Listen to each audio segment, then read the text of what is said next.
So first of all, hi everyone who's attending the meeting, and we are also recording it. So great to see you all.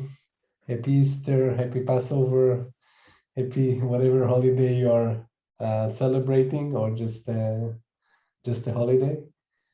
In the ETCMA, there is an amazing research task force that you will hear about more soon. And the idea behind this task force is actually multifolded.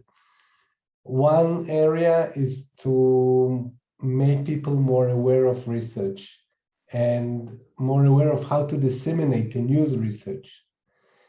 I think one of the ways we can make more notice of acupuncture on any level, from general public, patients, to communicating with Western medical colleagues, to making a difference as far as the legal acceptance of Chinese medicine, is to do with research.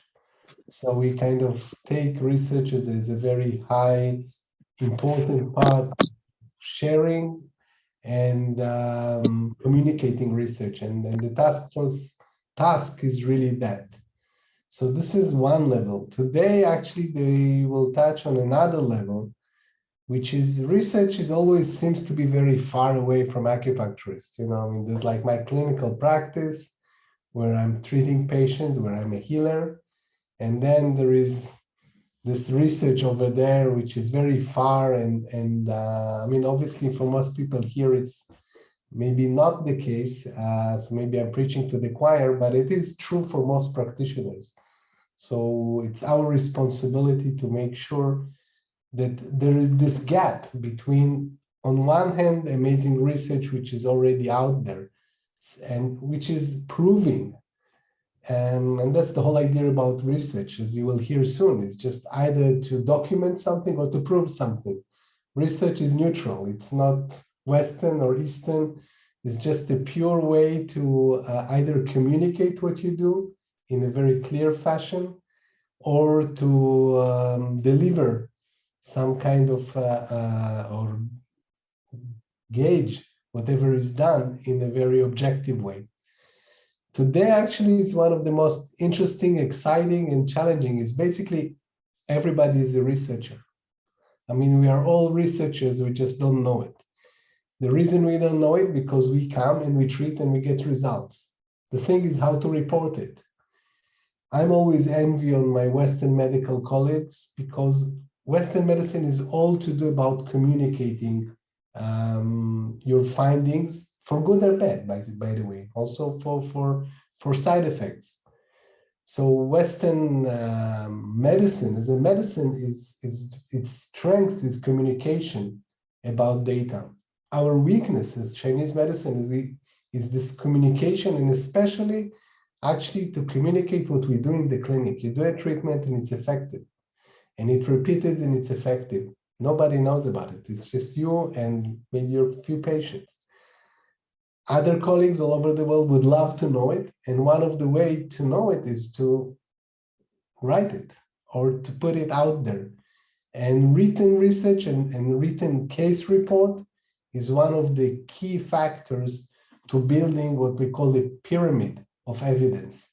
It's not the top of the pyramid, but this is how the pyramid is starting. So everything which is reported, everything which is noted in any journal adds to the wealth and the strength of Chinese medicine. Case reporting, everyone can do it. It is difficult the first time, but then it's very easy, as everything else.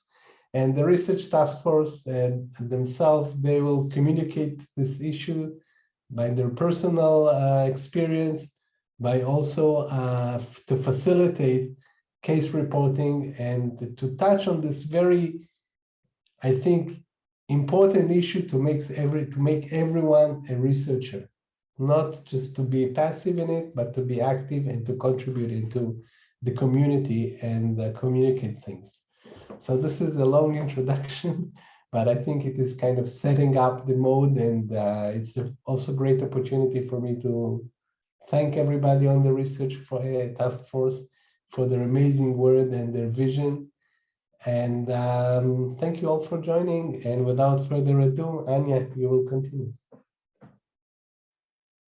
Can you see my PowerPoint? Thank you, Yair. So thank you, Yair, for the presentation and really, really great points on why it's important to do case reports as well. I am going to make a presentation of the research task force team. We have been working together for some time now, eight or 9 months, and we are still figuring out what to do because we have so many great ideas on how to disseminate knowledge about research within TCM. So my name is Anya Funda, and I have a master's degree in Oriental Medicine. Then we have Dr. Aram Akupayan, who is also a master's in TCM and is doing research as well, and I'm also working with research. Then we have Mark Bowie. He is a licensed acupuncturist. Then we have Sari Turing, who also has a master's in TCM, and then Dr. Gil Ton, and he has a PhD in TCM. So we are all acupuncturists, and all of us is working as acupuncturists in our everyday life and doing research whenever we can. And we all enjoy talking about research. Just a little bit about the research task force. Some of our aims is to inform ETCM members and members about research, motivate members to be better at writing good records in their clinics that later can be used as case reports, and also to motivate and guide members in how to do research, for example, case reports, which we are talking about today. We have, for the next year, we have planned 4 different newsletters, and these newsletters will be combined with a webinar, just as this one has. You have hopefully already received a newsletter from the Research Task Force team regarding how to write case reports, and so today we're talking more about it, and you have the opportunity to ask us different questions. We have decided to have 2 webinars and newsletters with research and 2 newsletters and webinars with specific conditions and what the research says about that. And if you have any questions or anything we can assist you with, do not hesitate to contact our team. So this is just a really, Sari is not here today for personal reasons, but the rest of us is here. So I will do a presentation on behalf of Sari later on at the end of the webinar. But thank you so much for joining us. We're looking forward to being in your company for the next hour. And now I will ask Aram to give his presentation now.